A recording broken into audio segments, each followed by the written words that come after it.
Hello friend, કેમ છો? ઋષિત વ્લોગમાં સ્વાગત છે તમારું। આજે આપણે બનાવશું હેલ્ધી ચોકલેટ। તો એના માટે મેં અહીંયા અંજીર લીધા છે, 6 થી 7 અંજીર લીધા છે। એને મેં 1 કલાક પહેલાં પાણીમાં પલાળી દીધા હતા અને 10 થી 12 પેચી જેટલો ખજૂર લીધો છે, એ પણ મેં કલાક પહેલાં પાણીમાં પલાળી દીધું હતું। અને મેં અહીંયા થોડા એવા ડ્રાય ફ્રૂટ્સ લીધા છે, કાજુ, બદામ, અખરોટ અને મખાના। તમે થોડા વધારે ઝાઝા કરી શકો છો। અને મેં અહીંયા દાળિયા લીધા છે, ફોતરી કાઢીને। હવે આપણે આ બધી વસ્તુને સરસ ગ્રાઇન્ડ કરી લેવાનું છે। તો પહેલાં મેં અહીંયા બધા ડ્રાય ફ્રૂટ લીધા છે, એને હું ક્રશ કરી લઈશ।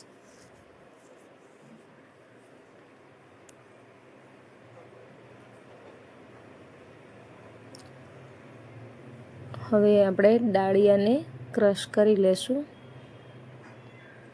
બધી વસ્તુને આપણે એકદમ લોટ જેવું નથી દળી લેવાનું, થોડું કરકરું રહે એ ટાઈપનું દળવાનું છે।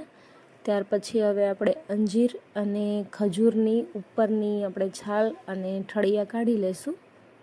ત્યાર પછી એ પણ આપણે મિક્સરમાં ક્રશ કરી લેવાનું છે।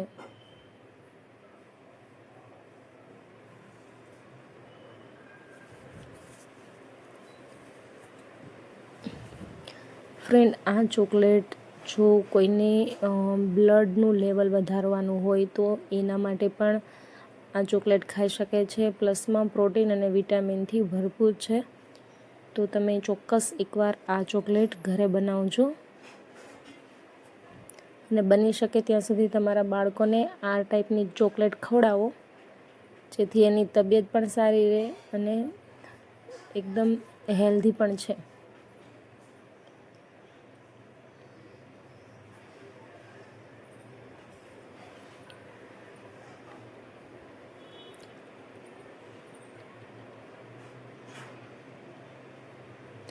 તો હવે આપણે બધું ક્રશ થઈ ગયું છે। હવે આપણે સરસ બધું મિક્સ કરી દેવાનું છે।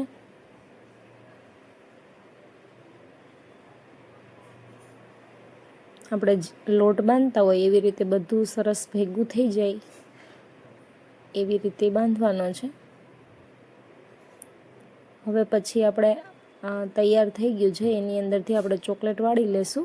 જો તમારી આગળ ચોકલેટ મોલ્ડ હોય તો તમે એમાં પણ બનાવી શકો છો, અને અત્યારે તો હું હાથેથી જ બનાવું છું। તમે કોઈ પણ શેપ આપી અને ચોકલેટ તૈયાર કરી લો।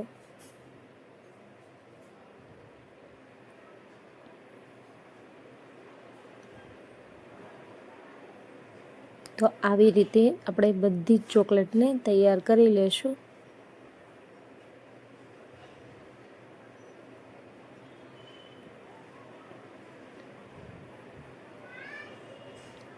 આ ચોકલેટ બનાવવામાં તમારે કમસે કમ 15 થી 20 મિનિટ જેવો ટાઈમ લાગશે।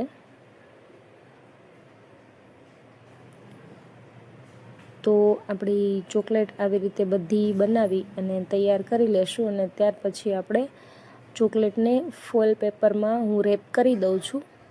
તમે એમનેમ રાખો તો પણ ચાલે, પણ છોકરાઓને શું હોય કે કાગળમાં વીટેલી હોય તો જ ચોકલેટ લાગે, એટલા માટે હું અહીંયા રેપિંગથી રેપ કરી દઉં છું। તો આપણી ચોકલેટ બનીને તૈયાર થઈ ગઈ છે। તો ફ્રેન્ડ, મારો આ ચોકલેટવાળો વિડીયો જો તમને પસંદ આવે તો લાઈક, શેર અને સબસ્ક્રાઈબ કરવાનું ભૂલતા નહીં। Thank you.